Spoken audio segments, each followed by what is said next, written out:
any disclosure of pecuniary interest. If at some point throughout the meeting you find that you do, please declare it at that time.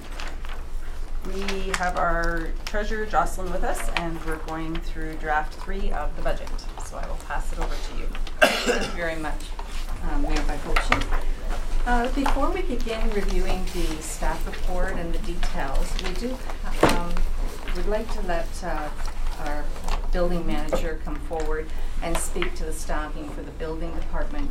He was not available at the February 12th meeting, and we just wanted to have that opportunity to move forward on that conversation, which is part of our budget process that we're looking at here today. So, Danny, if I could ask you to join us. Or Jocelyn, is there going to be a presentation up here? Yes. There Oh, will. okay. I just wanted to make sure I moved for the reason. So. Yes, okay. I did. Thank you. So would you like to just talk about yours? Yes, thanks, Jocelyn, and through your worship to the members of the council. I expect that I'm sitting here today because of a conversation that George and I had a few weeks back about the staffing levels within the building department. And the conversation that we had that day was about possibly pulling the ask for an additional building inspector this year, and just, you know, should the other positions get approved, running with the new system, with the new staff in place for a year, gives us an opportunity to sort of evaluate what those new workflows are going to look like, and maybe take advantage of any efficiencies that result from them, and at the end of this year then could take a more detailed look at the staffing levels within the department and our fees, and then possibly, if we still feel it necessary, come back next year with an ask. And it gives us another year, a year for me as your new chief building official, to just sort of get a sense of development in Wasaga Beach, and so I'm happy, although it does not affect the bottom line in terms of the levy. I'm happy to pull that ask for a building inspector in 2019.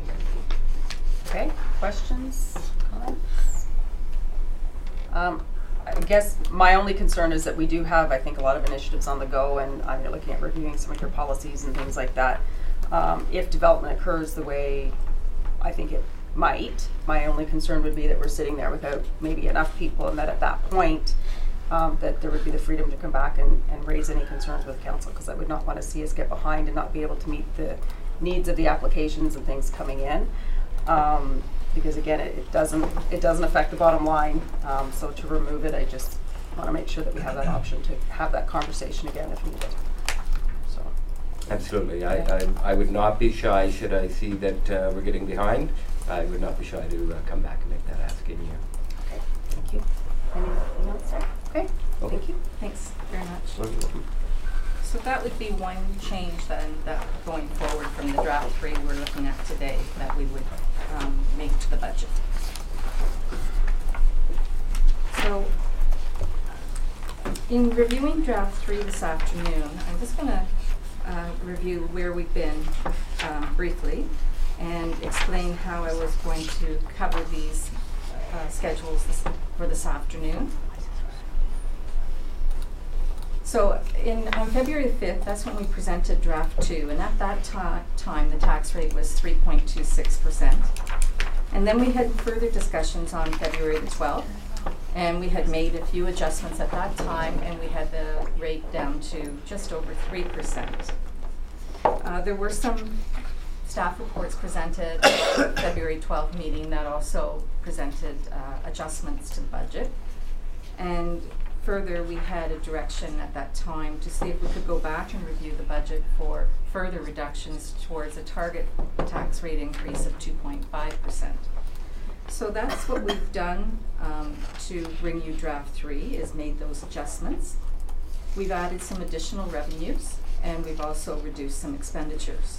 And so today the budget that we're going to review is 2.87%. So I'm going to walk through the staff report using various sections of the report, and I'll present them on the screen. And at the end of each section, I'll ask if there are any questions with regards to that subject matter. And the topics, the schedules that I'm going to put on the screen are going to include changes from draft 2 to draft 3, 2019 operating capital budgets and funding sources, detailed capital budget items, proposed 2019 budget impact to average household, 4-year outlook municipal tax rate impact, the impact of the OMPF grant on capital asset replacement reserve, the reserve status and the 2019 impact on reserves, and the 10-year capital forecast. So if that's suitable to council, shall I proceed? Okay. First schedule. So in the report, in the agenda on pages 26 through 28, we had a schedule that detailed all the changes from draft 2 to draft 3. And what's on the screen now is just the subtotals for each of the changes. So for the operating budget, it reflects a total reduction to taxation of $247,000. And the major change is coming from the reorganization of the economic development positions. On the capital budget side, we had an increase of $206,000, and the major changes included increasing the renovation costs for the proposed customer-focused layout for the planning and building department, and along with some reduced draws on reserves that normally those items would come from taxation, so such as day labor projects. So we took some of the pressure off the reserves in that one, and the adjustment to the building project was $30,000. So the net change of those two groups, the operating budget and the capital budget, is a $41,000 decrease to taxation. And that's how we get moving our tax rate increase down to the 2.87%. We do at this time, we've received information that we need to add $4,500 into the draft 3 budget for the New Year's levy event that took place in 2019. That one has not yet been added to the budget, so we'll make that change going forward. And I just wondered if there was any questions on this schedule and whether you wanted to go into any further detail. Anyone? Oh, Deputy Mayor Bray? Yes, I just have one question for clarity on the member of council expenses. There has been some, some misinformation out there, I think, about the cost of benefits, and I just wondered if you could make a statement about the cost of benefits for council members. Yes, I could give you a general overall benefit rate. It's about 28% for all council members, and the total council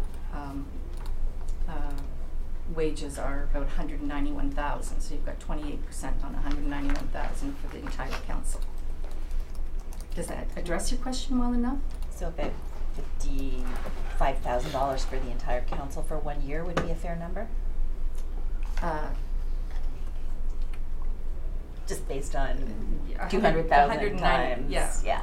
Yes. Okay. All right. Thank you very much. Okay. Anyone else? Okay, we'll carry on, Dr. Jocelyn.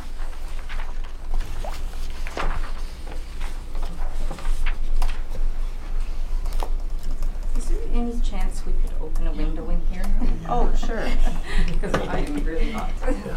Julie, I know. I think that window right by you a little bit open. Yeah, I'm going to start with the sweater and then I'll better when it takes Open off. a little bit more.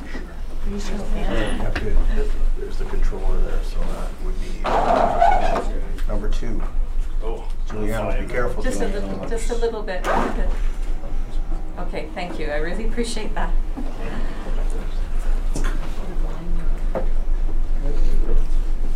Okay, so our next schedule.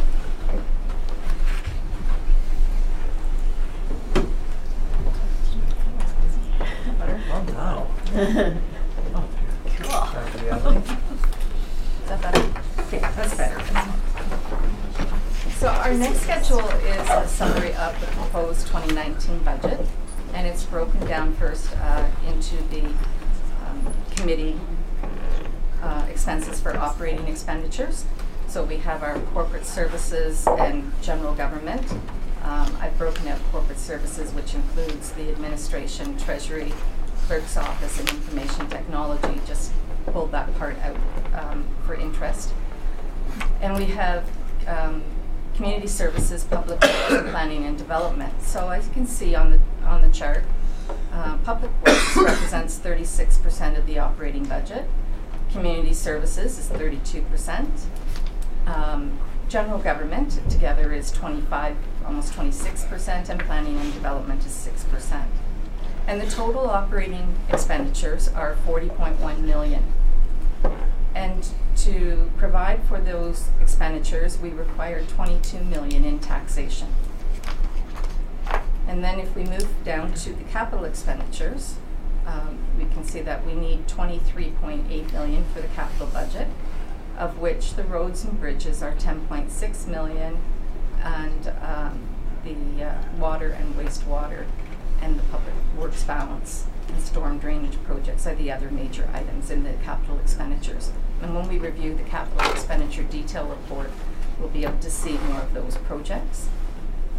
So in total, the taxation requirement for the capital expenditures is 1.4 million, 1,428,000.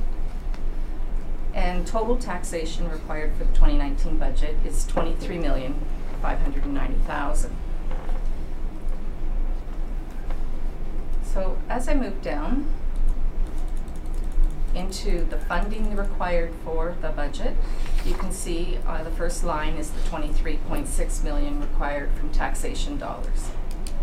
And our total funding requirement for the budget is 63.9 million. The transfers from reserves and reserve funds, you can see there, are 7.6 million and 9.3, as well as we do draw on some grant reserves for 3 million.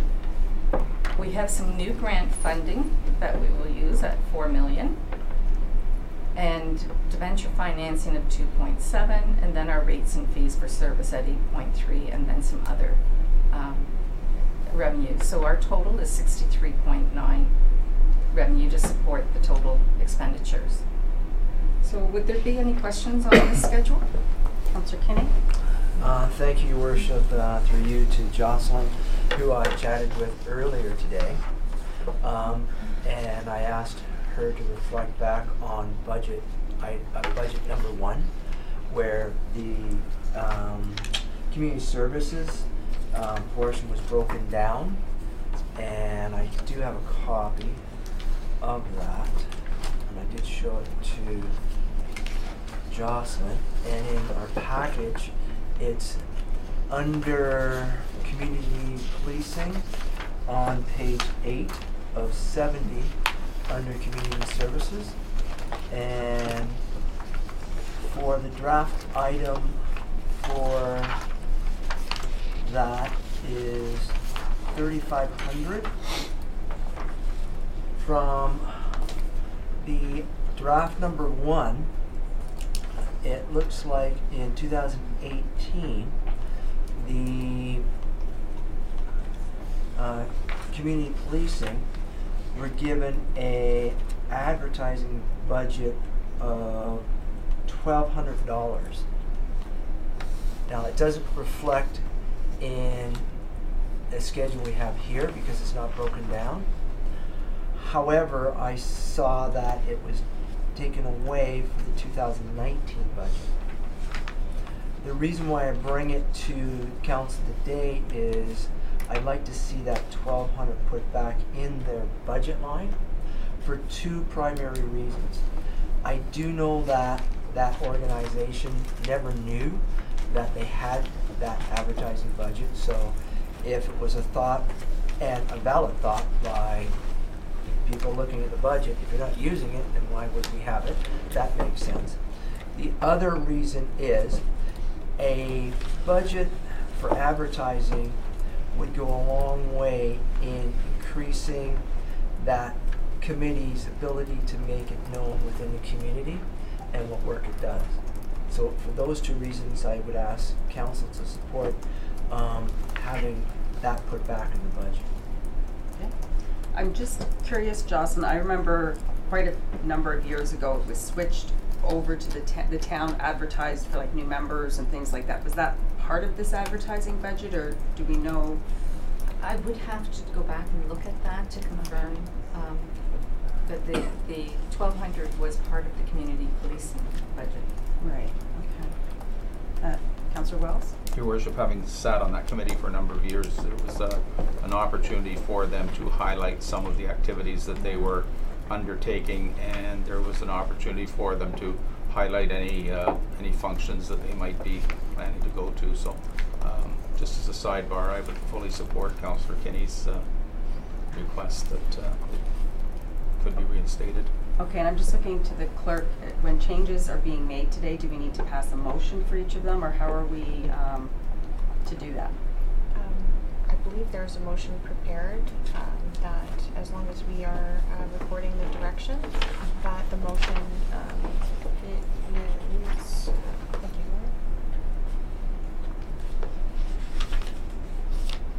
So as long as I think the treasurer is taking note of the direction and that council is agreeable that direction, if there is question on direction, I would suggest that councilmember raise that. However, if we're all in agreement, I believe the treasurer is taking that direction. So if nobody speaks against it, something that somebody is recommending, then we will assume that everybody's kind of okay with putting it back in. Correct. Okay. All right. So before we move on, does anybody have any comments about that item? Okay, and then, so I think we're good to put that back in. And then you had something else, right? Jocelyn, could you just help me out? The transfers from reserves and the transfer from reserve funds, which of those are operational reserves and which of those are dedicated reserves? So the transfers from reserves are our general reserves, General, okay. and the transfers from reserve funds would represent our obligatory reserves. Okay, thank you. Any other questions at this point? Okay.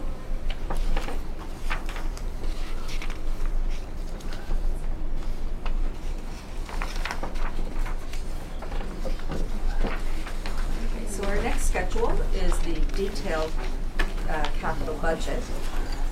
This document provides a summary of the expenditures in the capital budget and their funding sources. And I'll just go through, the report's broken down again into the committees. And so I'll go through the major highlights for the different committees. However, if there's anything that you want specifically to speak to, just let me know. This document is included in pages 16 through 19 of the agenda package. And so the first one, being general government, has a total on this budget of $549,000, of which the standard budget item that we include each year is the $200,000 for property purchase or sale. As well, we have $134,000 for the beachfront rental properties, and this is also we keep monies in the budget for the building repairs and some of the capital works that have to do on the buildings. We have $57,000 in the cemetery budget for the road extension and the structure for the columbarium. And then we have $67,000 in information technology for some of the life cycle replacements required for the computers and equipment. So under general government, are there any questions on this section? I guess my only question is under the information technology, is that just computer and office equipment? Have we looked at our programs and things like that? Like, are we meeting the needs, or are we needing something to advance ourselves that maybe isn't included in that? So in our I think you're more referring to our software requirements, right. more so. And we do have some meetings scheduled early this year to start to discuss some of those needs at the different departmental levels. So we have asset management teams looking at what's going to be required from that perspective. The building department, planning department, and some of the other departments included for some of the software that is required for those two departments and that interact with other ones as well, such as Treasury. Right, so the intent would be that all departments would be involved so that we have a system that kind of anybody can get the information that they need on a particular property or file, That- just to eliminate some of the silos that maybe are happening now. Certainly that would be one of the goals of the software selection process. So the team will include all departments, and then from there the group will decide, they'll look at we have some demonstrations being set up right now, and they'll look at the softwares and decide what is the appropriate software and the budget attached to that. Okay. And so we would expect to see a budget for next year to address anything that we might feel is needed. We have included in this budget $25,000 for initiating some additional software costs that we think might start in this year, but I would expect there would be larger costs in next year possibly, depending on the outcome of that discussion. Okay, thank you. Deputy Mayor Bray? Could I ask that we have IT maybe look at the council iPads to just see if we can make them a little more functional? Because we're getting Excel spreadsheets that you can't do much with. You can view them, but you can't manipulate them. So I think that the iPad certainly isn't as useful as a PC used to be. And I think we could make it more functional. And would that be both with Excel and Word? And Probably the whole Microsoft all of suite. them? Yeah. Okay. Yeah, I'm struggling between the agenda. I know we're not quite into the agenda software yet, but there's just a number of things that I'm still finding it really difficult to work with the iPad as a business tool. All right, we'll look into that one. Okay, Councillor Wells? Yeah, I raised this question a while back, and I guess I'm just raising it again. I'm noting under the provincial park maintenance, and I know it's a significant amount, but out of the whole budget, it's not very much. But it's this ATV under vehicles maintenance for the beachfront, and I guess I query. I struggle to understand why we need it, particularly if we are not going to be continuing the beachfront agreement other than for events going into the future year, and why one of our normal fleet pickup trucks can't fulfill any of the needs that this fulfills. So I just have difficulty justifying it in my own mind. Okay, I'll invite Giuliano to the table and maybe he can shed some light on that. I may thank you through your worship. The ATV that was purchased that is required for the MPA, the municipal park area, primarily for that. There's a lot of garbage in the picnic area there. A pickup truck, we've tried to go in there, but the trails are a little bit small. And it just makes it a lot more easier to get in there with the ATV and a small trailer attached to it to pick up the garbage in there. We will also use that to bring materials back and forth through to the washroom facilities. We have our own washroom facilities in Playland parking lot, the Burger King patio, and the Splash Pad patio too. So we will definitely utilize it this year as well with the beachfront maintenance that we under the M&R contract, but primarily it's more for the other MPA and other stuff that we do that we'll still be responsible for internally. Okay. Any other questions? Okay, thanks, Giuliano. Okay, so I'll move down then to the community services.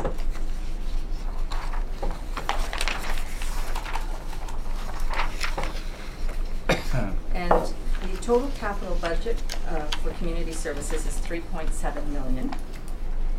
And the two major capital items in this budget are the arena and the library, which together represent $2.8 million. There's also a major purchase for the fire rescue truck replacement. And those are the major expenditures making up the community services budget. Are there any questions on this section? Questions, comments? No? Okay. And our next section is Public Works. And there are a number of vehicle replacements included in the budget. So you can see at the beginning of the report quite a list of replacement vehicles there. As well, there's the sidewalk equipment for $250,000. And there's carryover from 2017 for the fuel management system. So these items here, these vehicles and equipment replacements, they total 2.3 million. We then have our day labor projects at 400,000. And under the roads and bridges, there are some significant projects included in this year's budget. We have River Road West at Brilliger and Veterans, the widening and urbanization, that's 1.8 million. We have Veterans Way geometrics at 2.8. The Ramblewood Drive urbanization at 1.4. And the Main Street Bridge is the largest project at 3.2 million. So together, this section of the capital budget totals $10.5 million. Is there any Questions, comments? Yeah. Councillor Watson? Thank you, Your Worship. When it says carryover, under buildings, fleet, and equipment, I'm seeing two carryover items there, and down under water and wastewater, I'm seeing another one. These are all big ticket items. Were they deferred from previous council to this year, or what is it? No, perhaps I could ask Giuliano to speak to those ones. Yes. Some of the equipment that, excuse me for your worship, we have some of the equipment that is carryover that was approved in the previous year, and they're just being carried forward this year. Some of them are already in production, but we haven't received them yet, and until we receive them and pay it, they're still showing them it's not being paid, and we still have them there. But they were previous, correct, they would say that they were from previous council that they were approved. Okay, so the three carryovers are approved items? Yes. They just haven't, okay. Yes. Thank you. Okay, Councillor Wells? Just to follow that, so they were budgeted for in 2017, 2018, but weren't delivered, so to speak. So where did those funds go that were previously, I mean, we're taking funds again out of 2019. So those funds, if we look at where they're being funded from, they're from reserve, so we would have moved the funding in those budget years into the reserve. Okay. And then we pulled from the reserve in 2019. Okay, so it did go from the previous budget into reserves, now it's coming back. Okay, that's fine. And I have one other question. It's probably not the right time to ask the question, but seeing Kevin here, nice try. I had the mispleasure the other day of having to drive out through Ryder Road to the outskirts of town. Is there anything on our longer term plan in terms of hard surfacing Ryder Road from let me call it Park Bridge out? So we've recently attempted to apply the millings on top of that surface, the old granular surface, in an attempt to mitigate the raveling, because it is predominantly marl underneath the granulars in that section of road. We have done some assessments, and because we will have to sub-excavate and remove the marl, some of the estimates were over $700,000 to address that section of road. We do have in this year to look at alternate strategies in terms of surface treatment, double surface treatment for that. The millings haven't held up as well as they have historically for that section, so we certainly acknowledge the condition, but it's a considerable expense for such a low volume of road, given that classification in that eastern part of town. It must be one of the last roads we have that isn't hard surface, isn't it? Correct. That, the extension of Freethy Road as well, westerly from Klondike, is another short stretch of granular roads. We've tried to address and resurface all the other tar and chip and surface treated roads, so it is, there's a few kilometers remaining in terms of that condition. Thank you. I guess all I would say, Your Worship, is that can't do anything this year, I understand that, but I think I'd just like to ask that council, going forward, consider that we deal with those last two remaining stretches of road. As I said, it was a mistake to drive it yesterday. Okay, Councillor Foster? Thank you, Your Worship. And this is probably to the manager of fleet. we have a schedule of replacement for vehicles for all our vehicles, which have a life expectancy of that. And having not looked at it line by line in the last bit, and was there or has there been an attempt to try and spread it so that the cost or the replacements are more or less consistent year over year? So, because if we delay stuff from 17 and 18 and stuff like that, all of a sudden in 19, you know, you may get a hit for $3 million, and in 2020 you get a hit for 200 grand. I'm just making up numbers that are relevant to that. But I go, with our replacement schedules, has there been an active thing to try and keep it somewhat consistent year over year? I understand that some things do get bumped from time to time, or vehicles break down quicker, you know, their effective life ends quicker than one might expect, but is that part of our policy for fleet maintenance?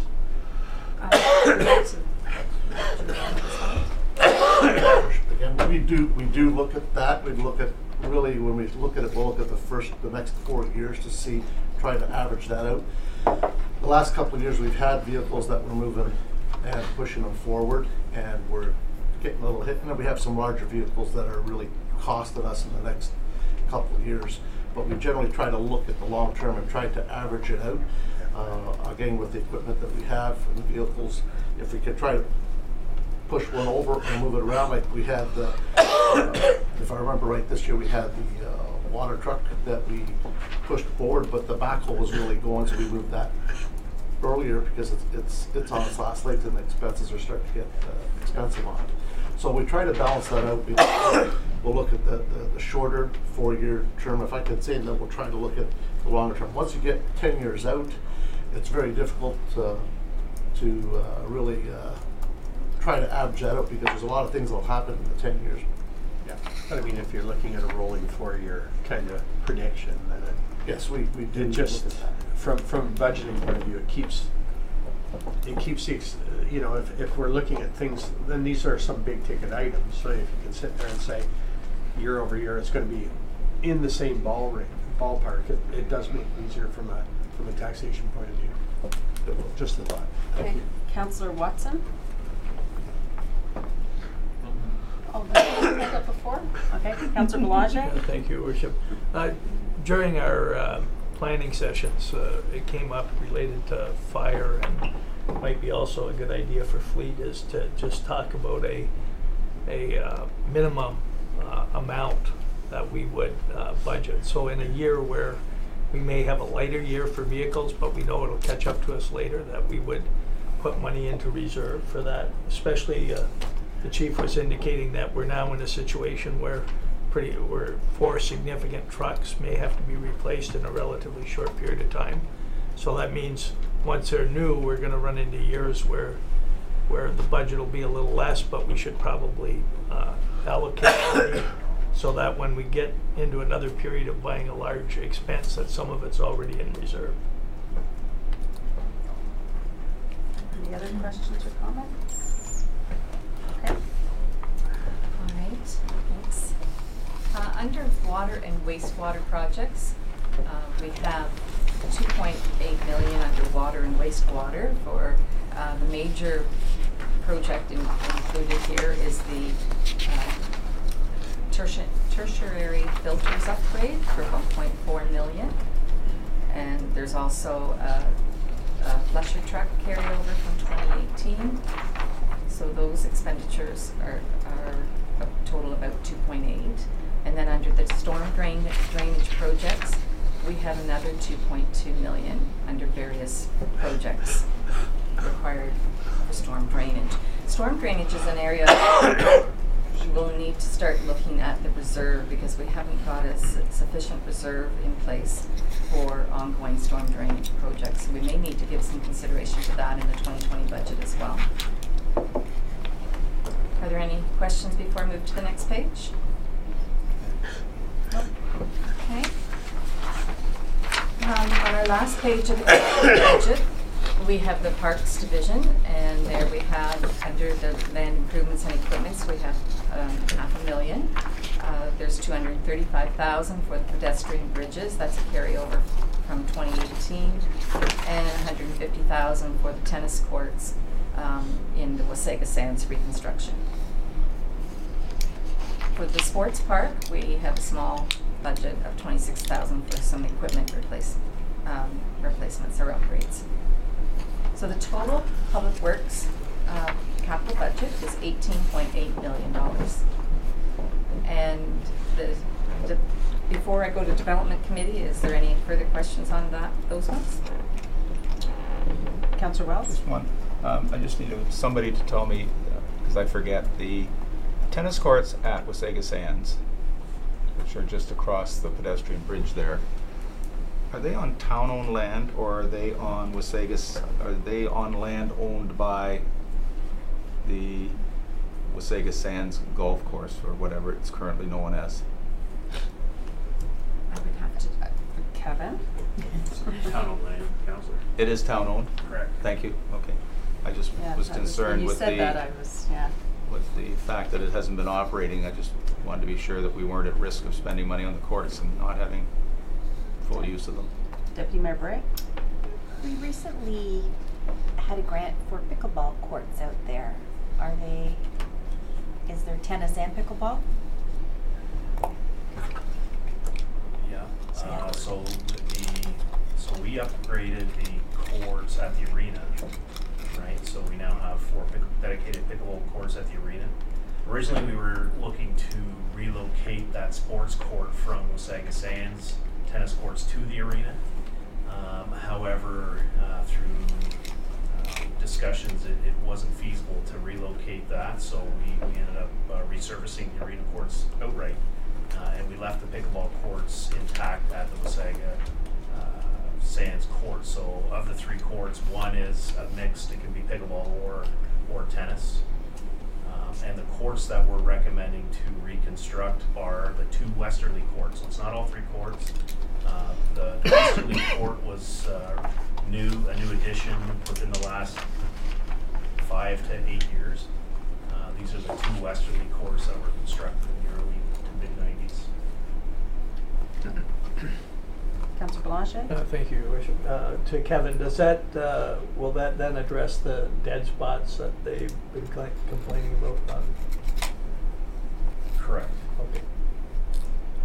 Sorry, it'll be 2 new courts, so there won't be any dead spots. No, but when they put that whatever the material is over for the pickleball, the court underneath wasn't Right. perfectly level underneath it, I guess. So you'll still have those dead spots, just given the fact that the pavement surface isn't completely flush, and so where those tiles bridge some of the irregularities, that's when you see the change in I guess the bounce of the ball type of thing. So they're not improving the easterly court at this time. Okay. Anything else? Okay. So then we have, the last committee is development committee, and we have in the planning department, the main expenses, the $35,000 for renovations planned for the building and planning department to change their customer service counters and change their focus to a more customer service approach. And with that, the total capital budget here is $23,164,000, and the taxation required to support that budget is $1.4 million in taxation. Are there any questions on this section? Nope. Oh, I'm sorry. Yeah. You have to waive it. It's a general interest question. So if we require $1.4 million from taxation to fund $23 million, does that show good asset management, good reserve planning, good, like, it's a very small percentage of what we need this year that we actually need to take out of taxation this year. Yes. This is good, right? It's good, and the reason is because so many of the projects are DC type of work, and so they're funded through the DCs. You can see at the bottom there the chart of summary of capital funding, and you can see that from our general reserves we're pulling $6.2 million as opposed some of that would be for the library and the arena. We have 9 million that's coming from the DC reserves. And we have $1 million from the federal gas tax and $1 million from grant funding, and then some financing of 2.6 million. So we use various funding streams in order to fully pay for the 23 million required. And yes, we've managed to use other streams rather than the taxation stream. George? Thank you, and that's a very good question, and we're going to talk about that a little bit later, but I just wanted to talk a little bit about the context of the UMP fund, and I know you've heard me talk about that in the past, and the province, as we heard at the last council meeting, has said that there won't be a change to the UMP fund coming to municipalities for 2019, but they indicated that, you know, that who knows what's going to happen in 2020, and they just said municipalities be prepared. And we've been fortunate that we've been taking those funds and we've been putting it into the reserves, and so it's been going into our asset management plan, and then we've been pulling that money out to replace our assets. And if we don't have those funds and we're not building our reserves, then we're going to see a drawdown on those reserves. So when you look at the taxation amount, couple of things have to happen. We're either going to spend less because we don't have the funds coming out of reserves, or we're going to have to increase some of our other funding sources, including taxation. So it's just something to keep in mind, and we'll talk a little bit about that going forward for the 4-year forecast in terms of what the implications might be for that as well. Thank you.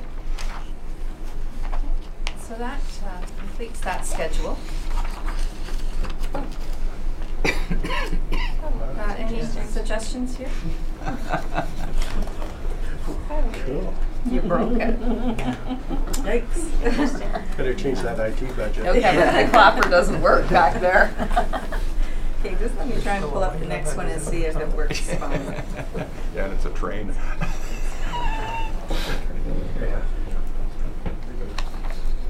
There. Okay, well, we can see, okay. Now this chart is the proposed 2019 budget impact on the average household. So in 2018, our average household amount was $320,000, and in 2019, using the MPAC assessment values and calculating it from there, we have $339,000 for the average household assessment value. And we're focused here on the municipal tax line, and you can see here that the total dollar change from 2018 to 2019 on the municipal taxes, based on the 2.87% increase, would result in $156.38 annually to the household taxes. And of that $156, the major portion of the change is associated with the assessment growth, and so that's $105 that is contributed to the assessment. The remaining $51 is the amount related to the tax levy change that the town has increased. What we've done in this table is use the 2018 tax rates for the county and the education tax, as we don't have those. They aren't available as of yet. They usually are released in April. But using those, and if we make the assumption that it will be similar to those rates that are in effect in 2018, we would then see that the total overall tax rate would be lower at 1.54%, assuming these two remain similar. Are there any questions on this chart? No? No? Okay.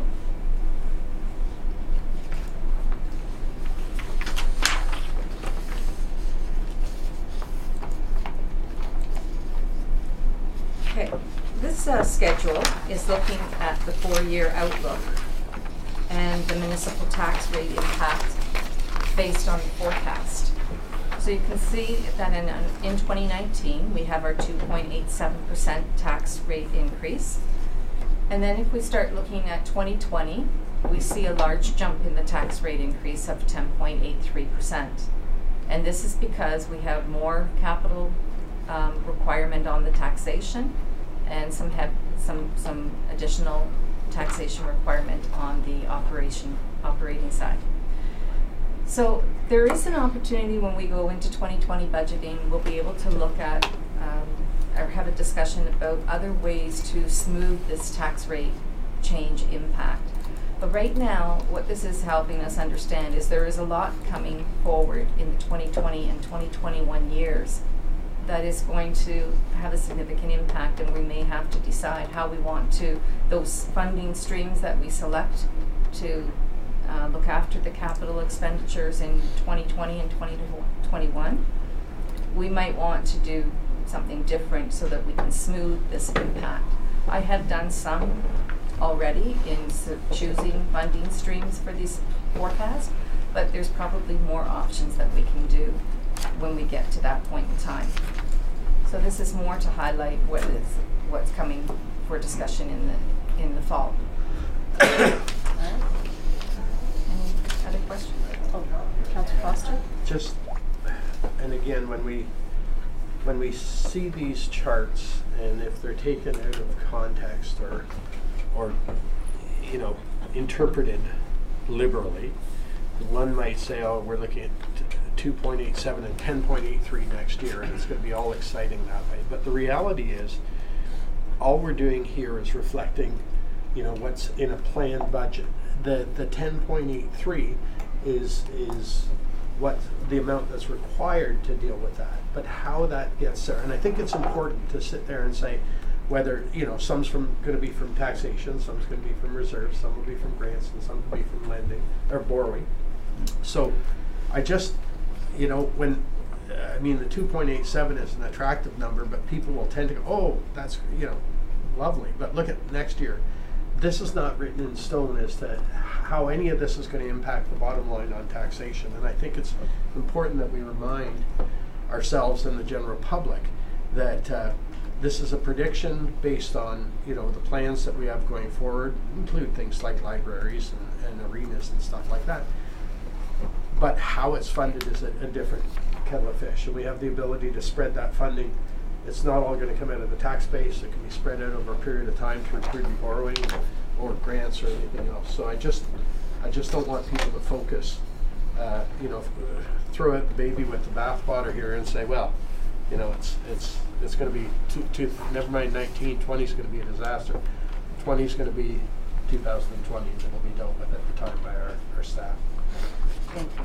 And maybe I think that's exactly what I was trying to mention here, was that there is some major expenditures in 2020 and 2021, but how we fund them is the conversation that's still to be had. Yes. And I have made the decisions that I feel are reasonable for me to do in forecasting.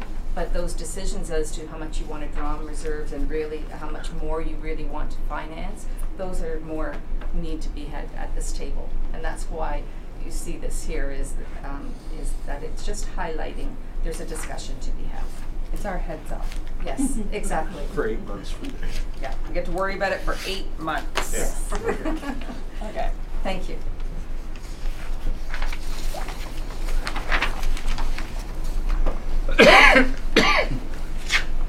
Just moving to the next schedule.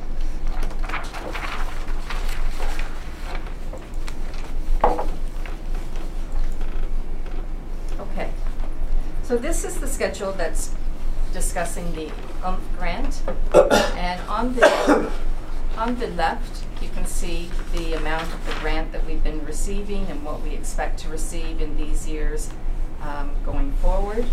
And you can see that from 2019 down to 2023, we will be dropping by $1 million in the amount that we receive from the grant. You can see that the amount that we'll be transferring into the capital asset replacement reserve will also decline. We also have large capital expenditures in those years that will be needed to draw from the capital asset replacement reserve. So what we have here is at the end of 2018, our approximate reserve balances for the capital asset replacement reserve is $15 million. It will increase in 2019. However, after 2019, it will start to be drawn down as we start to utilize some of that reserve. Now in 2023, I'm showing there that it would be 12.5 million. It's still in the capital asset replacement reserve, which initially appears good. And it is a reasonable base. However, things that we need to consider is that the asset management plan shows that we need to continue to contribute approximately 2.2 million per year to the reserve. And even with that contribution, there's still a funding gap remaining of 2.8 million per year from the asset management plan perspective. And as we go forward in 2019, the asset management plan requirements with under OREG 588-17, we're going to have more requirements to fund our asset infrastructure. So it's important to keep in mind that not only do we need to replace this lost funding to this reserve, but that we also are going to be increasing our demand on this reserve. And so going forward, we need to think about how to replace that funding stream. Are there any questions on this chart? Councillor King? Your Worship, through you to Jocelyn, and what our CAO had mentioned about the plan, we're solid for this year, but we don't know anything about 2020. Is that true? In theory. So these are, if the world is a nice world and the sky stays blue, we'll get that. But we may not get that. That's correct. Okay. More discussions for 2020. Yes, okay. and you know, opportunities that are there on the horizon. Okay. So I'm going to try closing this to see if it starts to make a difference.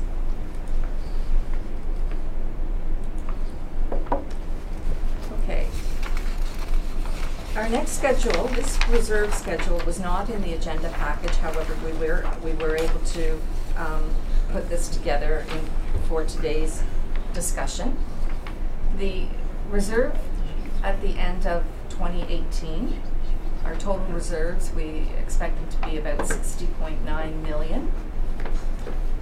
And using our budget activity plan for 2019 and our expected reserve activity, which is the net of contributions into the reserves and our draws on the reserve, we expect to be pulling out in 2019 11 million. So that forecasts an ending reserve balance at the end of 2019 of almost 50 million. And so that just gives you some indication of what the 2019 budget impact is on our reserves. Are there any questions on this schedule? Nope. Okay.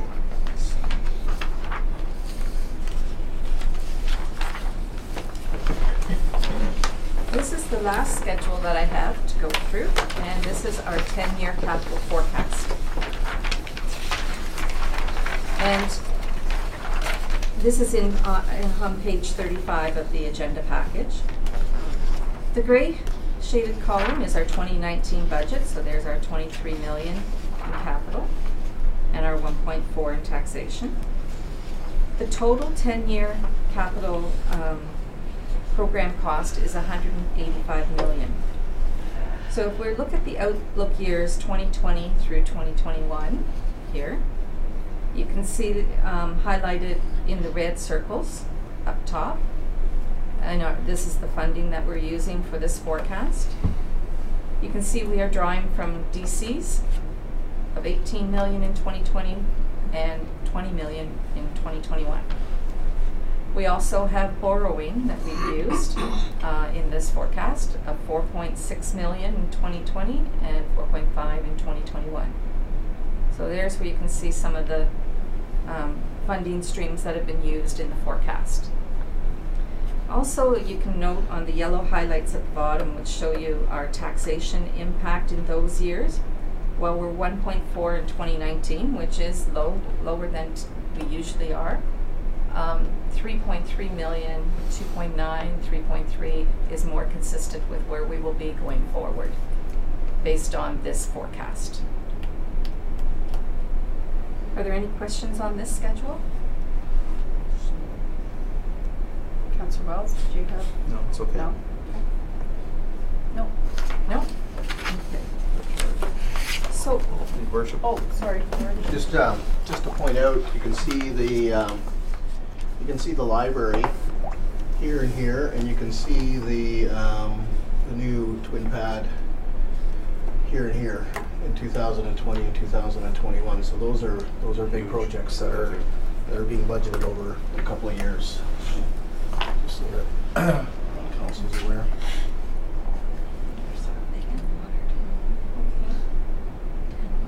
That concludes the summary that I had. Yeah, Councillor Watson? Thank you, Your Worship. To the CAO, those projects that you mentioned, library and arena, they're fully funded during that period of time, George? Is that right? Is that fully funding them, or like built? Yeah, so those, it'll be a 2-year construction process, yeah. So the intent is that they would be paid for in those years that have been outlined.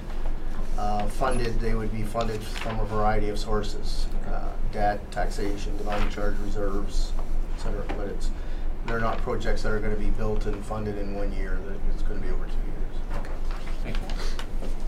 All right, is there any questions that maybe needed to be asked that were missed for presentation? We can do them now. Deputy Mayor Bray? I had a couple. So when I was going through the operating budget for, I just have to find my thing. Back to general government under the beachfront rental properties. So in 2018, our actual revenue was $644,000, but we're budgeting $826,000. So just wondered what additional revenues we were expecting in the beachfront rental. Through your worship, we did have more leases that were expected to be fulfilled for the 2019 budget. Scott and I compared his analysis of what would be revenue for 2019, and we had the same number basically that is in the budget. So there's just more. The anticipation was that there would be more units fulfilled based on the leases that we were looking at.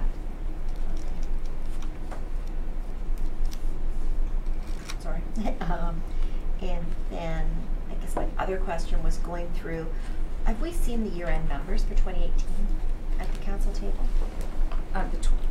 Like we haven't seen our budget versus actual for 2018, so this is the first glance we're getting at it. Yes, it's coming forward on the not the 14th. There's a meeting scheduled after the 14th, and the preliminary financials for 2018 will be presented at that time. Okay. Yes. So this is the first time that I had seen at the Chamber of Commerce. The expenses were budgeted at 35, and the actuals have come in at 53. So it's kind of 50% over budget. And I just wondered if there was a comment for that one too. And I know George and I had a discussion about that, so I don't know which one of you wants to answer that. I can respond if you want me to. We had in the budget for the chamber, we didn't have all of the part-time staffing positions necessarily reflected in the budget. I believe, George, it's the Nancy Island part-time position that was not included because it wasn't a dollar amount in the actual contract for that. So the contract had dollar amounts for other positions, but not for one of the part-time positions, and that's what drove the actuals over the budget. So then further to that, my question is, the 2019 budget matched the 2018 budget, not 2018 actual? Should that be adjusted to reflect the actuals? Or was it just a one-time blip? George, if I recall, our conversation was there was something in the agreement that was maybe utilized that in a fashion that wasn't normally used that way. Yes, if I could, Your Worship, it's within the tourism transition agreement, there was provisions in there that the chamber could charge back the town for wages connected with the provision of tourism information services. And so those invoices came in from the chamber, and the town paid them over the season, and at the end it was over about $17,000. And so from that standpoint, we looked into what was driving that, and the speculation is part of it is the Nancy Island, and part of it is the staffing down at the beachfront tourism kiosk that they had, that they were staffing that tourism information office. So when they were staffing that, they were charging the town back for that. So are we expecting that for 2019? And then if so, our budget should probably be more reflective of 2018's actual than 2018's budget. Because that 17 isn't included in 2019. If I may, so the Nancy Island component, that has been included. The transition agreement, as the committee is aware, council just extended that from June 30th to I believe it's like the 1st or around that point. I'll have to check with the economic development officer, because there was a detailed analysis done about the staffing requirements for that period, July and August, and just confirm that that figure in fact does cover that. So if I may, Your Worship, I'll just confirm that and get back to council. Thank you. Councillor Foster? Thank you. And I just have a quick question, more on timing, to do with the after-hours medical clinic, which, by the way, is a nice place to go on a Wednesday night. We have a budget item here for $177.50, which I believe takes us up to at or around November 19th of 2019. That was a one-year trial period on that. So my question from a budget point of view and a planning point of view for us is what's the timing to deal with that? Because the budget will not be, it will be in deliberation, I assume, by next November, but it won't be nearly done. And the decisions on the continuation, how it's going to continue or who's going to pay for it, that's got to be before the budgeting process. Right. And George, before I don't try to leave our room. Gotcha. I almost got it. Yeah. Do you have the answer to that? Did you hear the question? The after hours. I heard the first part. The 1 year is coming up. So when is the discussion? When will we decide if we're moving forward, not moving forward? Should we be putting dollars in the budget for the rest of the year past that? If I may, Your Worship, the plan is to start that conversation in September with respect to the ongoing, whether the after-hours clinic is going to continue, what form it's going to continue, whether the town is going to continue to fund it. We'll need some time prior to the expiration of that agreement to let everybody know what the future plans are for the after-hours clinic. The second part of the question was... I forget now. I think just... So do I. Yeah, just, you know, if we were to decide to extend it past that, there's nothing in the budget to address that. So yeah, so based on that review, there would be a report come forward to committee to say this is the results of the review. Committee should be considering extending it. Committee should consider to just end it at the particular date, or it's going to be transferred to another entity and it's going to be operated by another entity. So and is September a good time to be discussing that, or should we be starting that discussion a little earlier? Well, certainly I can speak with the clinic coordinator and we can talk about that. You know, we're getting the statistics on a regular basis, and I'll see with her what she feels in terms of the review. We want to have some meaningful data to be able to say, is it being successful? Is it something that council wants to continue? Or if it's so successful, maybe the doctors want to take it over and fund it. And that's the alternative. Yeah, so that's part of it. So we need to have that good base of data to be able to do that. But certainly I can have the conversation and bring that information back to committee. Okay, thank you. And I think you were running to tell Ellen what our question of her might be, since she magically appeared. Somebody let her know we had a question. So did you want to re-ask your question? Yeah, so my question was, in the budget for the Chamber of Commerce, we had $36,000 for 2019. The actual for 2018 was just under 53,000. So knowing what the additional, having heard today what that additional expense was, do we expect that to be an expense in 2019? And if so, then we need to add it back into the budget. Through you, Madam Mayor.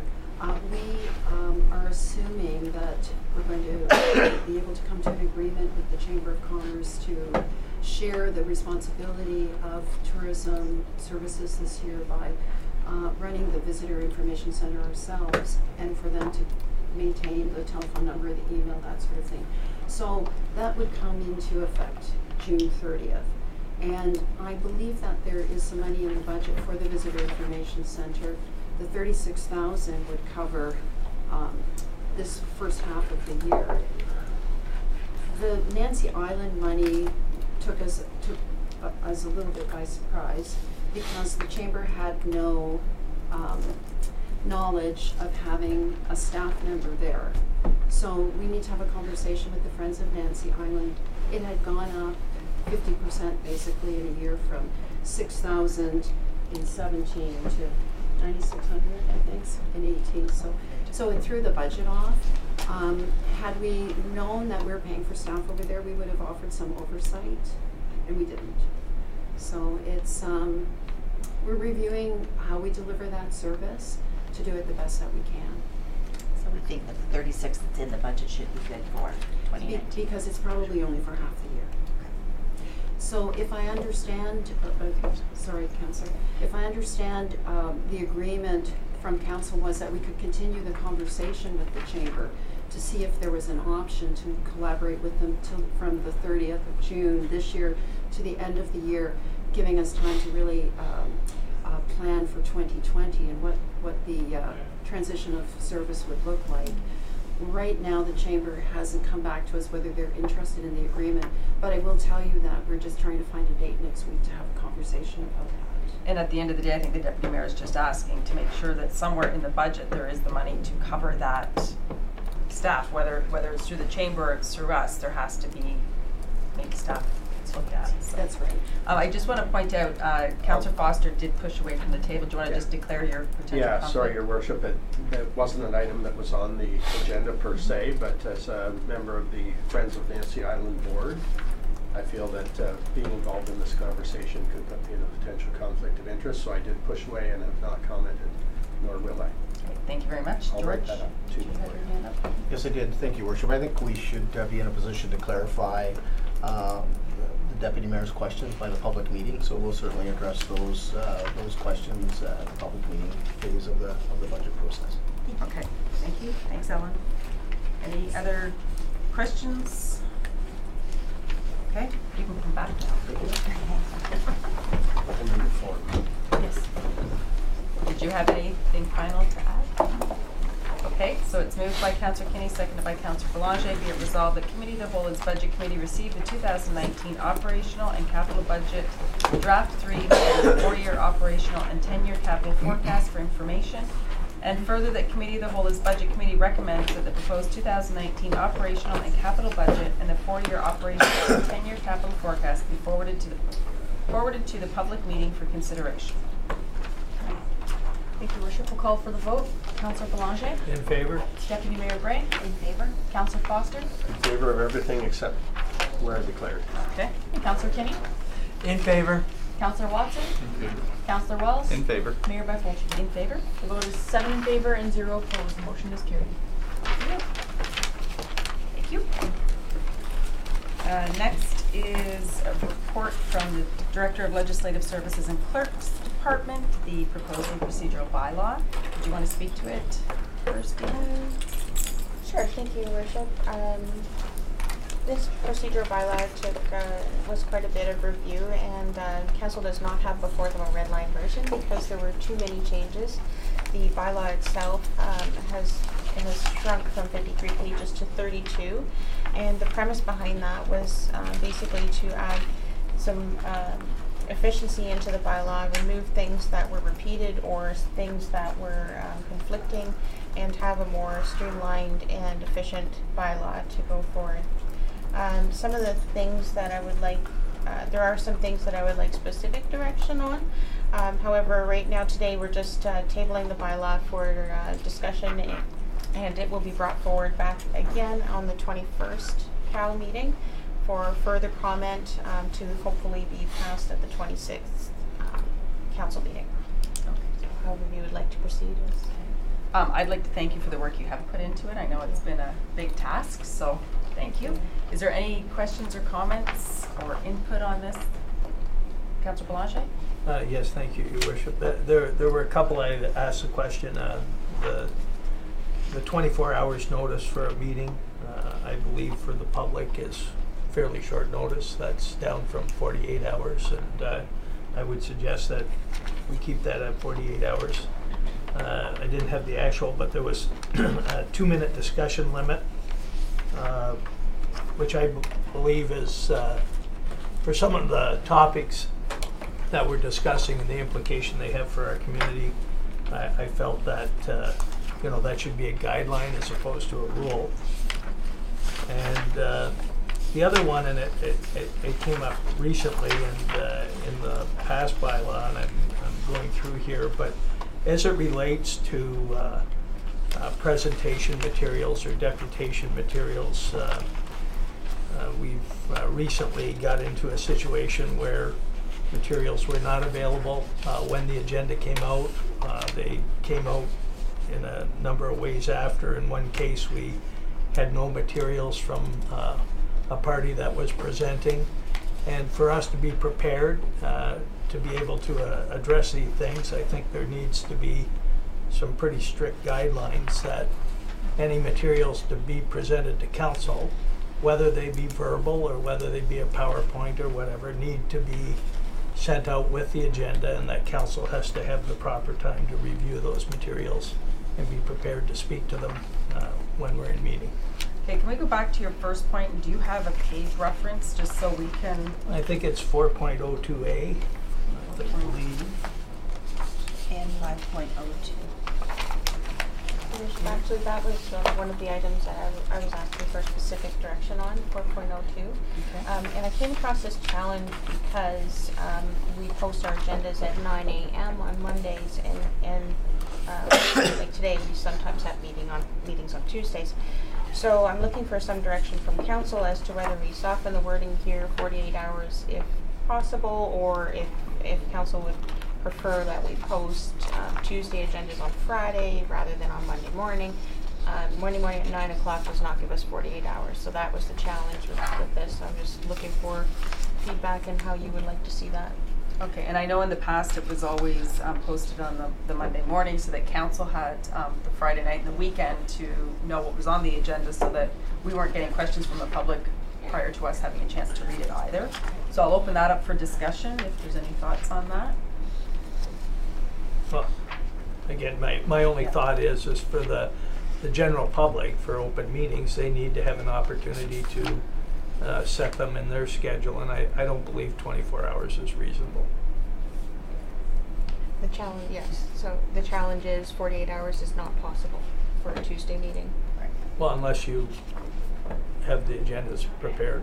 For Sunday? Well, or Thursday or whatever. Friday. Well, and then we would need to look at the entire schedule of how things come forward to staff in order that council could have it in time that we can read it to understand it as well. So that would involve totally changing our process now, because right now they would have to have whatever's on the agenda is to be to you by noon on Wednesday, and that kind of sets the tone for everything else. Perhaps, if I may, we can add wording in here that agendas are posted by 9 a.m. on Mondays, and that kind of would help with that. It still isn't 48 hours, but currently we're not meeting that now.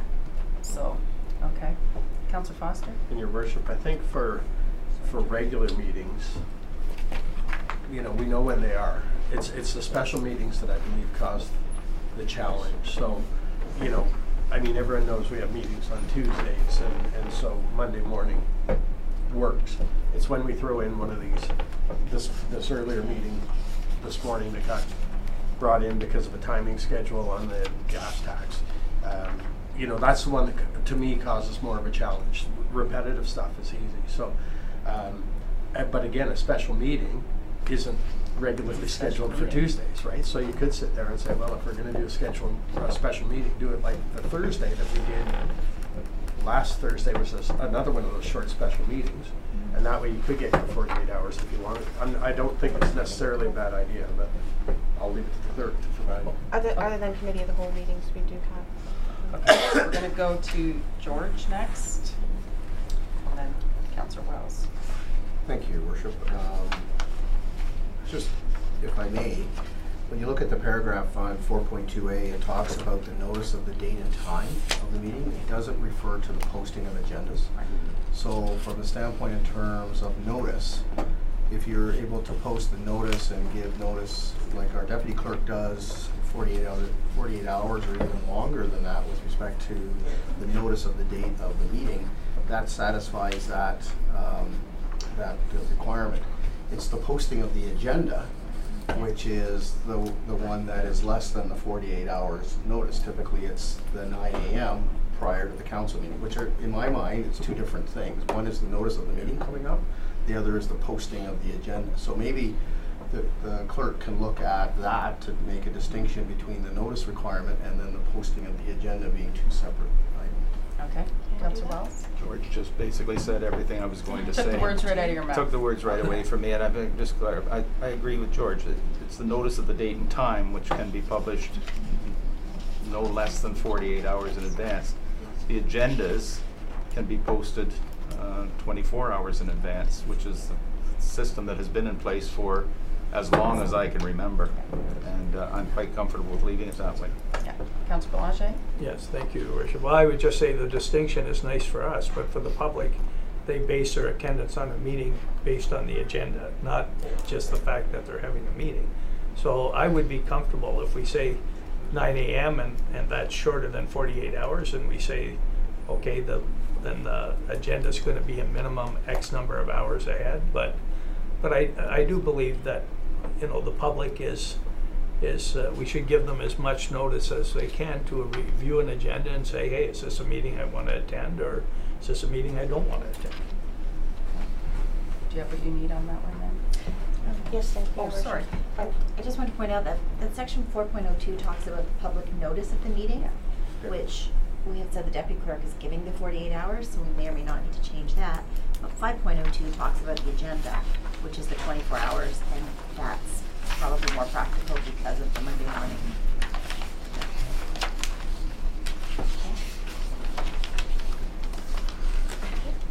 And what was the next one that you had on? Did you have another? I don't know if I had 5.11 written down, and then I got interrupted and wrote beside. There was something about a 2-minute discussion limit, and I don't know if that's the right one or not. Do you remember off the top Oh, of your that's head? the community announcements. Oh, is it dealing with the community Oh, announcements? if that's Yeah. it, then that's okay. That's what it is. That's all right. And then the last one was just about the presentation materials related to any kind of presentation or deputation. Okay, did you want to speak to that, Dina? Yeah, well, thank you, Your Worship. Typically, and in the past, I think with this council and previous councils, the agenda material, what we're talking about in that section is the material that's actually brought to the meeting, and it's really referring to having it to the clerk's office in order for it to be properly displayed for council. It hasn't been a requirement in the past to have presentation material in the agenda. If council wishes to do that, we can certainly add it into this bylaw so that it's clear that we're talking about the presentation material must be circulated in the agenda. Okay, Joel, just further to that is, I didn't bring my procedural binder with me, but it seemed pretty clear to me that the material was to be available and attached prior to the agenda being finalized. Yes, it does not, it's conflicting. That paragraph itself conflicts, and it's very difficult to make it clear, but we can make it clear in this bylaw, so I'm just looking for direction for what council wishes. It's been recognized that it especially contradicts itself, so that's why Dina's trying to clarify it now in this version. So my clarification would be, if we're receiving something for information and it's going to be dealt with at a later date, then there's not as great an urgency. But if it's something that is being presented, and if there's going to be any kind of follow-up or moving the business forward at that meeting, then I believe council needs to have time to have had that material and reviewed it prior. I believe that's what we've been following. Okay. All of the presentations we've had that haven't been included in the agendas have been educational sessions or supplementary to a report that's already on the agenda for visual purposes. And that's where we have been, that's what we've been And if it's a following. verbal update and it's stated as such, there's nothing really for them to give us because there's nothing going on a screen, there's nothing, it's a verbal update about a specific topic, so, go ahead. Yeah, well, just related to that is the indication was in our current procedural bylaw is anything being presented had to be vetted or approved by the clerk to make sure everything was appropriate. So even if there's going to be a verbal update, there should be an outline or something presented. Otherwise, somebody could come up and totally blindside the entire council. Yes, that is, I would agree with that, Councillor Blanchet. That should be the rule. So if I can make it more clear in the bylaw, I'll try to do that certainly. Thank you. Deputy Mayor Bray?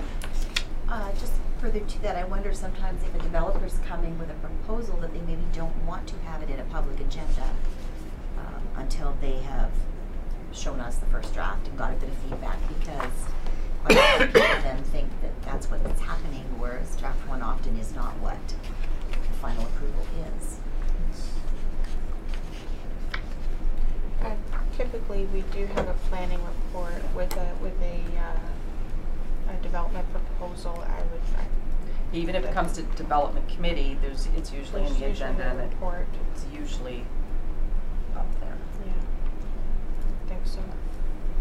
Okay, Councillor Kinney? Just really quickly to Councillor Blanchet's comment about the 2 minutes, if everybody turns to part 6 on conduct of meeting, council and committee meetings, item E, no member shall without leave of council or a committee speak to an issue for more than 5 minutes cumulatively.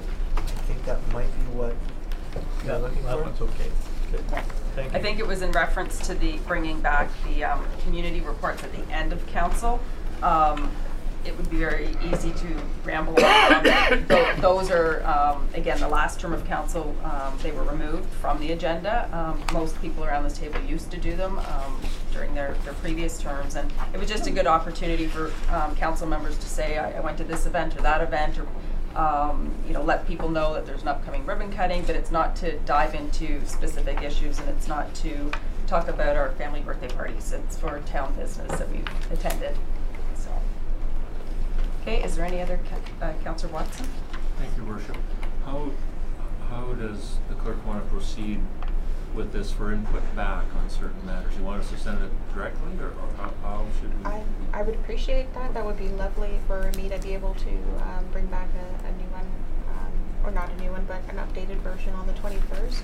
I'd be happy to receive comments by email, telephone, or at the table, and wherever council members see fit. Is there anything you want to address now with us, or? Well, in the report, there was three particular things that were highlighted. The reinstatement of the council member update section, which we talked, that's the 2 minute. The opportunity to recognize a consent agenda without pulling, and removing a requirement for a recorded vote. So I wasn't sure, should we all just send in what we want, or should we be, those three were centered out as talking points. I think if we're here, you might as well have the conversation, and then Dina can leave today knowing where everybody stands. There's no, otherwise you could get 7 different answers and then come back with something, and we're going to rehash it again. So, okay. Did you want to speak to any of those? Well, I can. I'm in favor of the community announcement being reinstated.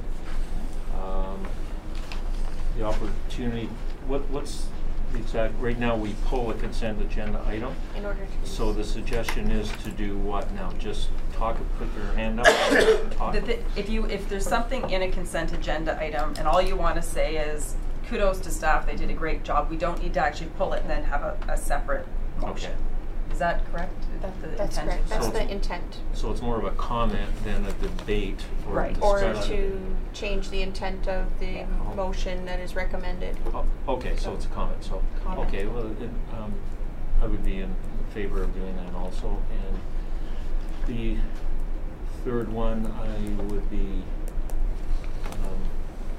in favor of not doing what we're doing now with the recorded votes on every matter. Ray. Thank you. So I still had a couple of issues throughout the whole. First question was 4.03 was the inaugural, the first meeting of council. They changed the election dates so that we could be working quicker, but we haven't changed the inaugural. You're correct on that. I believe the next period starts in November, so that's. Yeah, okay. I thought I had seen that somewhere along the line. The next thing, 4.10, live streaming and recording. Section E says closed session council meetings shall not be live streamed or recorded. That's another item I wanted direction on. Okay, well, I believe that that's against the Ombudsman's recommendation. I know as a council we decided to record in-camera sessions, and I know that we have used those tapes to go to the closed meeting investigators, so I'd like to see them stay and not have to be asked for at each meeting. Can you explain your rationale on that matter, just so that we can have a discussion now? Yes, I do have a rationale on this. Although the Ombudsman does recommend it, a lot of closed meeting investigators don't, and integrity commissioners don't as well. There is positives and negatives with doing that, recording your closed meetings. First of all, your minutes are the official record of every meeting. Recordings are subject to interpretation. Whether you said something, they are subject to interpretation. So, and I have concerns on privacy, specifically with some of the closed session conversations that we may be having, such as HR items or individual, or if we're talking about identifiable individuals, and also how we store those recordings, how long we keep them for, who has access, because ultimately we could lose control, and that is a concern of mine, to lose control of closed session conversations. Ultimately, the decision that council makes is what's important, not how the discussion and how it was determined that is the direction. However, those are my concerns, but I'll leave it to council to decide. That's why I kind of leave an option in here, is that we don't record all of them, but should council wish to record them, or should council wish to record all of them. So before we go on to another topic, I would like us to have the discussion on this so that Dina's clear when she leaves the room today how we kind of feel about that. So if I could just further, I know I champion having them recorded. I think it's often too late in the discussion to say, oh, we should have been recording it. Because sometimes that puts over second thought that goes, oh, we maybe should or shouldn't have done that. So I would fight very hard to continue to have them recorded. If security's an issue, then let's buy a safe and, get a key or set up a system that makes sure that those tapes don't get out of wherever they need to be stored safely. And with regards to the minutes, and that's another discussion. They're so vague that I don't think that they would ever help any investigator do anything, and I think they're open to interpretation far more widely than a recording. Okay, Councillor Kinney? I don't have an issue with being recorded in and out of camera. My concept is with our clerk with regards to how long do we retain them. I think that's important policy we should be looking at, because heaven's sakes, I don't think any one of us wants to have that come up 20 years later, what we said. I'm just saying that we should have some control over that and some thought process. And further to Deputy Mayor's concept, yes, we have to find a safe place to keep those, because they should be digitalized in a system. They should be more or less put in a hard drive system so that it can't be accessed from an outside agency. I think not just an outside agency, I think from anybody from within. I think the only people who should have access to that is the clerk's department and no other department. I think the clerk needs to be the keeper of that if that's what this council decides to do, so that no staff member can just go in and get it. And I think that's a concern now. Councillor Kinney? And just further to my comment about keeping I just think there should be a policy about how long we keep something. Because at the end of the day, 20, 30 years, we're going to have a cache of it. What do we do with that? That's the only purpose. Is that in here somewhere, Dina? The time frame to keep? That would be in our records management policy, and I don't have it in front of me. I apologize. I'll have to look. Okay, so it's in the records management policy. Okay, so is there any other comments on this topic? Councillor Foster? Yes, Your Worship. And I guess, again, when we're in a closed meeting, decisions or conversations that are done by council, I have no issue recording it. And again, we make these decisions, and if anyone is so bored 20 years from now they want to come back and look at it somehow, good on them. But to the clerk's point, I do have a little more of a concern from an HR point of view. You know, we can talk about individual one. You know, if there's a conversation that comes up related to a staff member performance or something that, you know, that again, it puts us in a very awkward position, because that's not, our mandate is to be aware of that, but HR and the CAO deal directly with the staff issues. But so I get that point, and I'm having a hard time getting around that, how we do that. Because if you're in an in-camera meeting, you said we're going to discuss something related to client solicitor, something about a named staff, or something about whatever. But really, once we get in there, the conversation it's on the topic, but it's a free-form conversation. And I believe, I'm not so worried about purchase of land, but I am worried about staff from a privacy point of view. And I don't know what the answer is on that one. But. Okay. Deputy Mayor Bray, next. I just a quick comment about the storage of records. I think it certainly should be a number of years, because if we look next door to the Judicial Review in Collingwood, I mean, it's taken 5 years to get there, and how much easier or how much less paperwork they might have needed to recall if there was a recording that somebody could listen to. So I just think we need to consider that when we're storing, because I know I've seen 3 months, 6 months. It's like, well, no, that's often not long enough to work through the process. Is it directly on that? If not, yeah, it is. I just, maybe there's a standard that, you know, the clerk could see. You know, is it a decade? I know in banking we had 7 years. Yeah. You know, so. And yeah, maybe you can look into that. They really are all over the map. They are, and many municipalities do not record. There are not that many municipalities out there that record their closed meetings, and how long they keep them. Our investigator would say, you know, once you approve those minutes, really that recording is no longer needed. But that is typically what we see. We don't see closed meeting recordings being kept for years. It's not the norm. However, I can look into. Okay, Councillor Wells. Well, I think most of what I was going to say has been said. I support the recording. I believe it's important to have that record. I believe that it's important for only the clerk to have access to that, and no one else under any circumstances, other than at the request of a closed meeting investigator or an integrity commissioner, as it relates to their investigations, if there was one. And in terms of the time frame, you know, I can't see this being kept forever, but I think I think maybe 5 years is reasonable, in that if someone is going to bring something forward that requires access to that recording,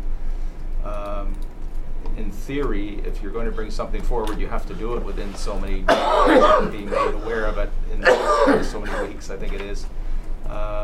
So I think if they've been destroyed at that point, well, so be it. But I think certainly carrying them forward for a 5-year period is sufficient. If it hasn't come forward as an issue by that point, I would take on the balance of probabilities the likelihood that it may not. So but at least recorded for sure. Okay, Councillor Watson. Thank you, Your Worship. I wouldn't mind getting a report of some side or some expertise on this. The clerk mentioned that the Ombudsman supports it, but the closed meeting investigator and integrity commissioners do not. So we have three people with two different opinions on it. And there must be, I wouldn't mind the expertise to say why they don't recommend it. Well, and I think you know that answer. Just in discussions, I don't know that they would provide that kind of report, but in discussions with the IC and the proceeding investigator, they're not 100% supportive of it, but they understand that there is the need or the want for it. But like I said, it really is all over the map. There's not a standard out there. It really is very individualized. And I agree with you. Like that was my thing. You know, is the ombudsman right, or is the closed meeting investigator and the integrity commissioner? And you know, they're conflicting each other, and so it's really hard for the rest of us to know what to do. But Councillor Blanchet, you had your hand up. I'm just going to totally agree with Councillor Wells, and that I believe it's another level of transparency. Like, I mean, if something has to go to a closed meeting investigator, I think that's a lot more information, and allow him to interpret to him that information to his professional level. And I think minutes or he said or she said, it becomes it's not accurate. Tape recordings are accurate. Okay, and I did support it during the last term. I think it was necessary. At that time when we were asking for information on it, we really didn't have a lot of advice from staff given. So I appreciate that. You know, Dina's role is to bring us all the information so that we can make a decision based on that. So I thank her for that, even though we might end up disagreeing on it. She's doing her job by bringing that to us, and that's important. So I think you probably have some pretty good direction on that one. Deputy Mayor Bray, did you have another? No, that was the end of mine. Oh, okay. In terms of the other 3 specific questions, the community update section I think is great. It's a good way to proactively promote good things that are happening in our community, and if we can help events like today's pancake breakfast at Sunset Grill, then I think that's a service council can provide, and I think that's great. The consent agenda, fine. Removing the requirement for recorded votes. I'm mixed opinion. I think it's nice that the public sees how we vote. So if it's not recorded, if it's not, the only way then is to watch this recording, and you may or may not see if the hand goes up or doesn't go up. I know the Collingwood Council stands up or sits down. When this originally came forward, it was one of my suggestions, and I was thinking there would be an electronic vote. So the larger councils, you push a button, yay or nay, and there's a little scorecard like the time box that says, this is how I voted. So I think recorded votes are more transparent than non-recorded votes. So I don't know if we could maybe look into some kind of a voting system, but it's 4 years later and maybe they're more affordable, and so instead of just completely eliminated it, I'd like to maybe see what the options are today. And I thought there was discussion at one point about looking into that, and I don't know where it dropped off to, but well, we went recorded, so it probably didn't matter as much. But our intent was never to have the clerk call out any question. Right. Our hope was that we'd push the button and it would be done. And I'm of the same mind. I'm very mixed on it, because it used to be that if a matter was really important, you know, we agree, you know, 7-0 on pretty much everything. But then you've got, you know, we don't need recorded votes on approval of minutes and stuff like that necessarily. But the big issues that you wanted to highlight to say, this is important, let's have a recorded vote, I have a strong, you know, they all kind of got washed away because we came up with this new process. And but I'm mixed on it now, because I agree. Now it's very clear how you vote on things. I just don't know that it's necessary for everyone. So, Councillor Boulanger? Yes, thank you, Your Worship. I agree with you. I think there's a lot of things that are relatively minor, but for the most part, if you have to stop and say, hey, I want a recorded vote, especially when you're given all of the major initiatives and things that face us going forward, I think you're going to spend more time debating whether or not you should have a vote than just voting on everything. I don't think you get to No, if no, somebody I know, asks for a but- recorded vote, you have a recorded vote. Yeah. It's not up for debate. No, I meant if you're only deciding to vote on the important things, I thought there was a process to request that vote. You just raise your You hand just and say, say, I "I'd want like a recorded vote. and we record. Oh, okay, so you, Is but you that could be easy? doing that for everything. But, Councillor Wells? I'm in favor of going back, shouldn't say back, but to a system of showing of hands. That's something that I was used to for numerous years, and I found it to be effective. I found it to be worth, and again, as Councillor Blanget's brought up, if the issue was something that I felt I wanted a record, all I had to say was, Your Worship requests a recorded vote. It took 1 second to say it. The vote in that case was recorded. It wasn't debated whether we should or shouldn't. It wasn't, it was simply one member's asked for it, it will be recorded. And but all of the other votes are a show of hands, those in favor, those opposed, and carried or not. And I support that system.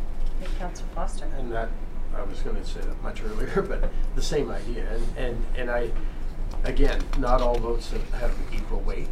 And in previous councils, if something was pulled out for debate, it was an issue that somebody around the table had something, felt it was important to be taken out of. I like the consent agenda. I certainly agree with being able to pull something out for a comment as opposed to having to pull it out and then go through the whole process right up and then the 2 minutes of community stuff. It's not a chance to grandstand. It's a chance to sit there and say, you know, Because the chair will cut you this off. is where it's going. This is what's happened. This is where it's going. And it brings attention to members of council, something that we could have got from one of our subcommittees that may not be on the horizon for them yet. But you sit there and say, by the way, the library is doing a garden tour. So it is, there's a real value to it. But on the recorded vote, unless we were to get to the thing where there's a machine and you literally press yay or nay, and they say recorded vote, and that would be the only time I do it, where you just sit there and press a button. But otherwise, to have the clerk walk through, 90% of them are going to be 7-0, you know, maybe 6-1, 5. It doesn't matter as long as it's 4-3. It's carried or it's not, and that's all that we need to do. All in favor, opposed, carried or not. And again, the other thing I look at is with the value of the recorded votes are great, but I go, there is no thing in our system that has a synopsis to say how many times I voted yay for something or against something. So I mean, you still would have to literally go through every agenda and say, you know, he picked that, she picked that. So I go, to me it's looking, going, you know, if we then narrow it down to say these are the 3 or 4 issues, or maybe 5 on a given, that are really important, then people can look to that agenda and say, oh yeah, there are 1, 2, 3, 4. That's my take. Councillor Watson? Thank you, Worship. Just a couple of excerpts regarding the Municipal Act and recorded votes. It's usually reserved for significant items or contentious items. If every vote is recorded, we have no way of marking those. When you scan the minutes, recorded votes stand out. When they are all recorded, nothing stands out. Keeping the vote voluntary rather than compulsory gives each member council the only opportunity available in law to underscore a vote he or she thinks is relevant. It also makes us individually responsible for calling a recorded vote, for being present to be sure that we do. If an elected representative can't decide what's important enough for a recorded vote, then that person is doing a disservice to the role. Making every vote a recorded vote simply dumbs down our role. I know of no community with such a requirement. And easily 90% of what we vote on falls in the category of procedural voting. We vote on accepting agendas, correspondence, confirmatory bylaw, on receiving every committee minutes or staff report. So that's just a little... Gold star to you for coming all prepared. Thank you, George. Or Councillor Watson. Deputy Mayor Bray, you're next. Yes, so my thoughts were that our minutes have become quite vague, and they just report the action, not really the discussion that supports why you voted the way you voted. So that further to Councillor Foster's comments, if anybody really wants to know what happens, you have to go through the recordings, because that's the only place the detail of why you voted yes or why you voted no is. You don't know if I voted yes or no if it's not a recorded vote. So sometimes you know, until somebody makes it an issue, you don't even, it's hard to track it down. Our current system of filing on the server, it makes it very, very difficult to search for anything. When I first started, I would throw in, whatever, and it would bring up that procedural bylaw, or it would bring up that.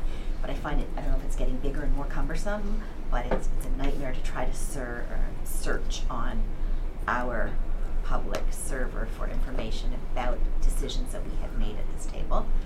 And sometimes I can narrow it down to a month or two, and then you literally have to sit and spend hours going through them. And at least we have videos now, because years ago we didn't. Yes. But minutes used to be different as well, here in the beach anyways, because then you could put in a keyword, yeah. and it would come up to that meeting, whereas now it doesn't. The problem with that is you would have different recording secretaries. They would all take it differently. Yeah. They would interpret maybe differently than what you meant it or said it or whatever, and then you have minutes that weren't necessarily accurate either. So, Councillor Belanger? Yes, thank you, Your Worship. Just one more comment is that I think the recorded vote is, if none of us think it's particularly important and we don't record the vote, we forget the fact that the public may consider things very important that we don't think are very important. And to your point, going through videos and everything else, whereas the public can go through an agenda and skim through to a vote they're looking for and look at that vote, and I think that should be considered too. Okay, so you got a whole big bag of everything on that one. But if you could maybe look in to see what is the button option, what that would cost, what's involved, then maybe that might, okay? Through your worship, but yes, when we launch fully with iCompass, there likely would be a module that we could add in for that later on. That we could, but that being said, doesn't necessarily require recorded votes in our minutes. I'm not sure how that works, so I need to look into that. But I really do have a mixed bag here, so I'm wondering if we could do a show of hands on who wants all recorded votes and who wants to just leave it the way it is in the bylaw. And I don't know without all that other, I don't know if, are we all comfortable voting now, or would we like more information on certain aspects of it? Are we ready to vote?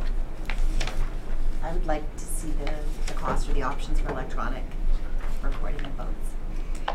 So would it be possible to get that, I know you're looking to bring this back, that the draft bylaw be further considered at the March 19th committee of the whole meeting. So that would allow for a little bit more input at that meeting. Was that your intention? Yes. Is it possible to get some of these other things, and then we can have that discussion then?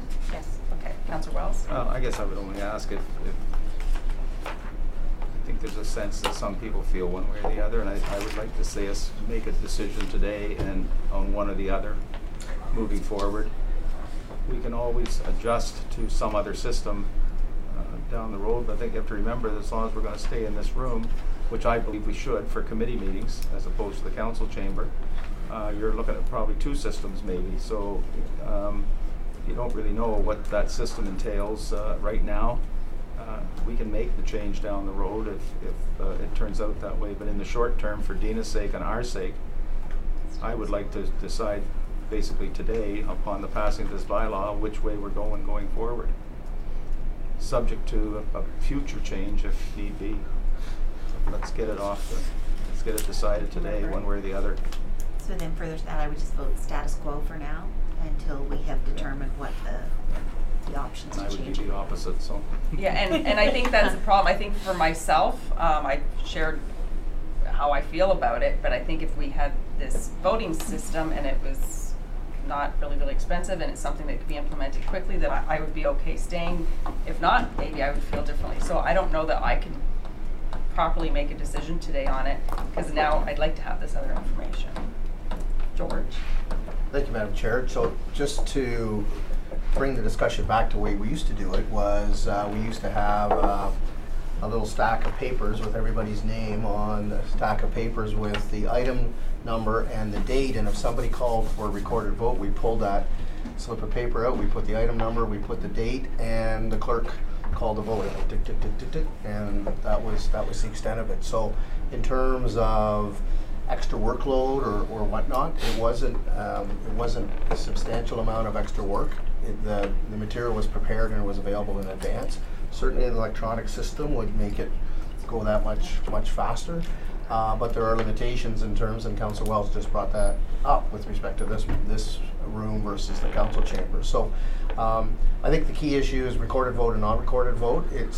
We'll have the system, in whatever system, the paper system initially, and then the electronic system if council wishes to proceed on that basis. It's not onerous from staff perspective. Councillor Watson? Thank you, Worship. Depending how we vote, because I'm seeing the clerk's duties on page 10 of 32, very top one, record the name and vote of every member voting on any matter or question if required. Well, the way we're going it now, it's not an if. We have to do it, and we would probably have to change section 7A because it refers, which is page 28, it refers to any member of council or committee may request a recorded vote in any matter. Well, there is no ability to request. If it's mandatory on every vote, there is no ability to request a recorded vote at that point either. So it's going to have to be some other changes depending on what the will of council is here on it. But by looking at this, you've taken away the right to emphasize a particular matter. Okay. So do we want to have a vote right now on this direction? Councillor Kenny? I can vote. Okay. All right. So do we need a motion? Or is it just straw vote or whatever? I think it's just direction. Just direction. Okay. We'll bring it back again. Just raise hands without getting in trouble? Okay. Raise I just hands. wanted to make sure. The bylaw will come back again, so. Right, okay, so I guess it's basically status quo as we are now, or go back to a show of hands. So, status quo. The old way. Is that okay? So, status quo for now. Well, I think, Your Worship, does that really not say it's status quo unless we move to some other system? Because basically, no, we've said it's status quo. No, unless we happen to move to some electronic system or whatever. Basically, we're saying it's status quo. Yes. Unless something else comes along. Well, even if the other system comes forward, it would still show each vote. Then it would have to be an amendment to the procedural bylaw.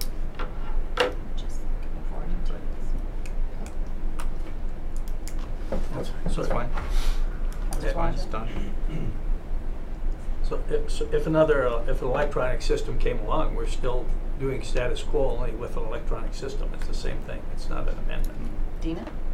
There could be challenges. I just want to advise council with the iCompass, if you say forget your iPad, then you might not have the ability to electronically vote.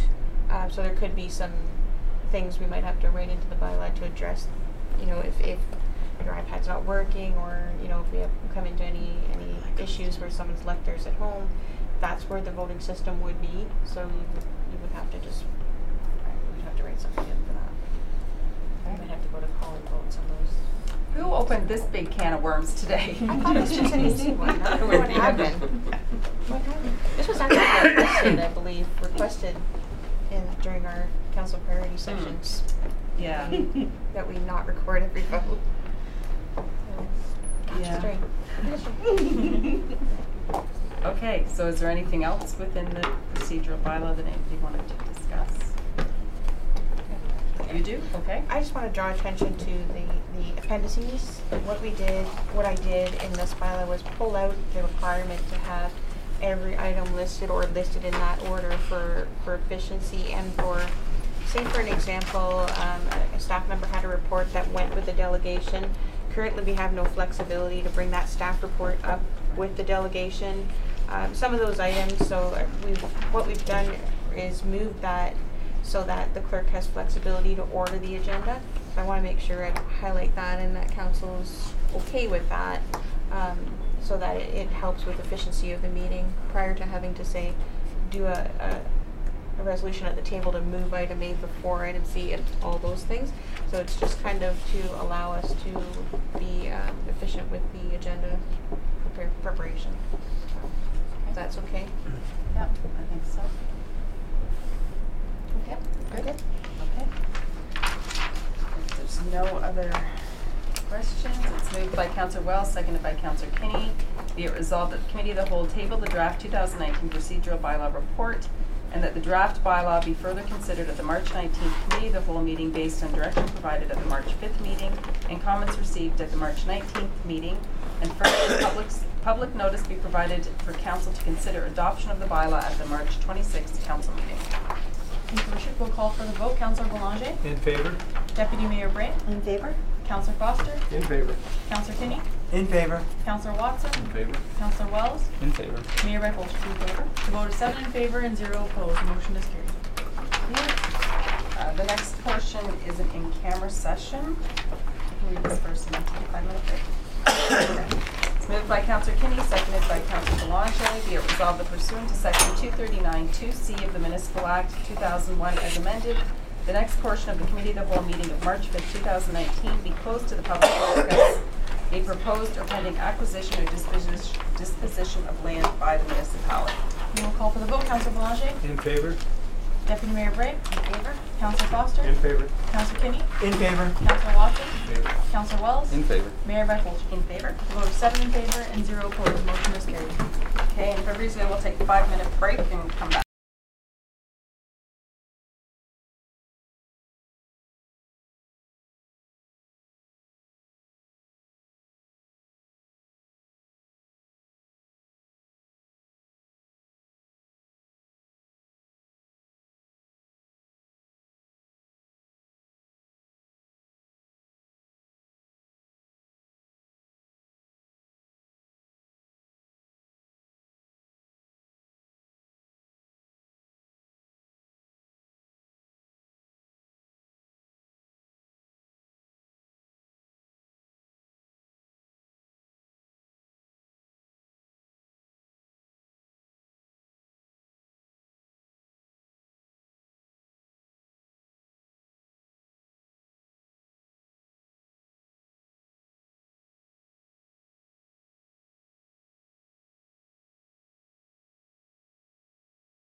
So it is moved by Councillor Kenny, seconded by Councillor Boulanger. Be it resolved that Committee of the Whole confirm direction provided to the CAO in closed session pertaining to a property sale matter. Your worship will call for the vote. Councillor Boulanger? In favor? Deputy Mayor Bray? In favor? Councillor Foster? In favor. Councillor Kenny? In favor. Councillor Watson? In favor. Councillor Wells? In favor. Mayor Byfolchi? In favor? The vote is 7 in favor and 0 opposed. The motion is carried. Thank you. And we are adjourned.